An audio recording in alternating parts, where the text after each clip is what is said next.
যে এটা চাবা আমি এক্সাৰচাইজ 3.3 চাৰিৰ এইটো কৰিম কি দিয়া আছে তোমাক যে দেখুৱা যে 2 to the power n plus minus 1 to the power n plus 1 তিনিবে বিভাজ্য পাইছ ন বুজি তো তুমি এইটো ধৰি ল যে ধৰা হ'ল fn is equal 2 to the power n plus minus 1 n plus 1 এটা n is equal 1 হলে n to যদি তুমি 1 ধৰা তেতিয়া f1 পাবা f1 মানে 2 to the power 1 minus 1 1 plus 1 এটা 2 হ'ব আৰু minus 1 তো স্কয়ার হ'ব পাইছা না বুজি তো 2 minus 1 স্কয়ার মানে 1 গতিকে 3 এটা f1 মানে আমি 3 পালো গতিকে f1 তো 3 তো 3 দি হৰণ যায় গতিকে এটাকে f1 3 বে বিভাজ্য হয় তাৰমানে n is equal 1 ৰ কাৰণে এইটো সত্য হ'ল পাইছ না বুজি ধৰা হ'ল n is equal k বাবে fn 3 বে হৰণ যায় তাৰমানে এইটো তোমাৰ n is equal k যত k belong to n তো k তো n ত থাকো মানে স্বাভাৱিক সংখ্যা পাইছ না বুজি তো 3 দে যেহেতু হৰণ যায় গতিকে আমি fk মানে কি লিখব fk মানে 3 পূৰণ এটা অখণ্ড সংখ্যা সাপোজ r লিখলো যত r belong to j তো এটা fk মানে n ৰ জায়গাত k বহাই দিয়া তানে 2 to the power k plus minus 1 k plus 1 this is equal 3 আৰু এটো 1 নম্বৰ দি থৈ দিয়া তো এটা fk to এটা যদি আমি fk plus 1 to 3 দি হৰণ দেখাব যায় বুলি দেখাব পাৰো তেতিয়া কি হ'ব তেতিয়া গাণিতিক আবহন পদ্ধতি অনুসৰি fn to 3 বে বিভাজ্য হ'ব তো এতিয়া দেখোন fk plus 1 তুমি fk plus 1 ললো এতিয়া fk plus 1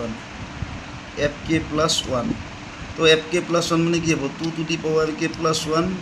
plus minus 1 এটো হ'ব k plus 1 plus 1 এনৰ জায়গাত k plus 1 বহাইছো এটো চাবা এটা 2 to the power এটা 1 নম্বৰটো চাই লবা 1 নম্বৰটো কি আছে 1 নম্বৰটো 2 to the power k আছে না নাই তো এটো আমি a to the power m plus n তাৰ মানে আমি কি কলা হ'ল 2 to the power k into 2 to the power 1 মানে 2 এ হ'ব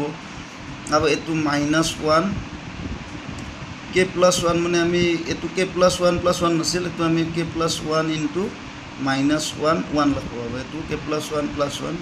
a to the power mn সূত্ৰটো আছে তো এটা চাবা আমি 2 মানে কি লিখিম আমাক 3 দি হৰণ যে দেখাব দিছিল না 2 মানে আমি এটো লিখব 2 মানে 3 minus 1 লিখব পাব 3 minus 1 আৰু এটো প্লাসে মাইনাসে মাইনাস হ'ব minus 1 k plus 1 না পাইছ না বুজি তোমাৰ 3 into 2 to the power k ইফালে কি আছে 3 into 2 to the power minus 2k হ'ব এটা minus 2k হ'ব আৰু ইফালে থাকব minus এটো আছে minus 1k plus 1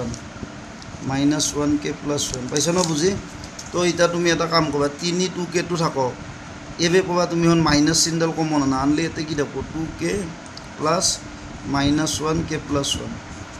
এটা আমি 3 2k minus এটা চাবাছো এখনি বস্তু 1 ৰ আছে 1 ত কি আছে 2k plus minus 1k plus 1 3r আছে না তো এখনি মানে 3r বহে দিয়া তো 1 ৰ পৰা তো এটা তুমি এই পাবা যদি 3 টো কমন নাই তো হ'ব 2 to the power k minus r তাৰ মানে 3 পূৰণ এখনি তো অখণ্ড সংখ্যা হ'ব তো 3 পূৰণ m লিখি দিয়া যত m is equal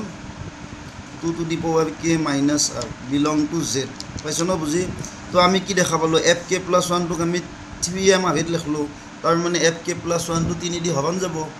গতিকে এটা লেখা যি এটা দেখা গল যে fk 3 বে হৰণ 3 বে বিভাজ্য হলে fk plus 1 ও 3 বে বিভাজ্য হয় পাইছ না বুজি বিভাজ্য হয় গতিকে গাণিতিক আবহন পদ্ধতি অনুসৰি সবল n belong to n ৰ বাবে fn 3 বে বিভাজ্য হয় অৰ্থাৎ কি আছিল আমাৰ এনসাৰটো মানে প্ৰশ্নটো কি আছিল অৰ্থাৎ 2 to the power অৰ্থাৎ 2 to the power n plus minus 1 n plus 1 3 বে বিভাজ্য হয় এটোৱে মই পাইছ না বুজি